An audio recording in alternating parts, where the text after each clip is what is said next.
தமிழ் குர்ஆன். மனிதர்களே, பூமியில் உள்ள பொருட்களில் அனுமதிக்கப்பட்டவற்றையும் பரிசுத்தமானவற்றையும் உண்ணுங்கள். ஷைத்தானின் அடிச்சோடுகளை பின்பற்றாதீர்கள். நிச்சயமாக அவன் உங்களுக்கு பகிரங்கமான பகைவனாவான். நிச்சயமாக அவன் தீயவற்றையும் மானக்கேடானவற்றையும் செய்யும்படியும் அல்லாஹ்வை பற்றி நீங்கள் அறியாததை கூறும்படியும் உங்களை ஏவுகிறான். கேள்வி பதில். குரங்கிலிருந்து மனிதன் பரிணாம வளர்ச்சி அடைந்தானா? இதை பற்றி இஸ்லாம் என்ன கூறுகிறது?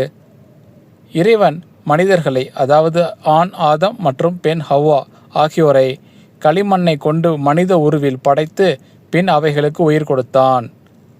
பின் அவர்கள் இருவரையும் பூமிக்கு இறைவன் அனுப்பி வைத்தான். அவர்களிலிருந்து மனித இனம் விரிவாக்கம் அடைந்தது.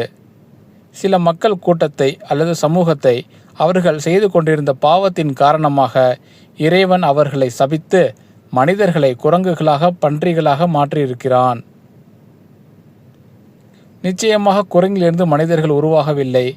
மனிதர்களை மனித உருவில் இறைவன் படைத்தான்.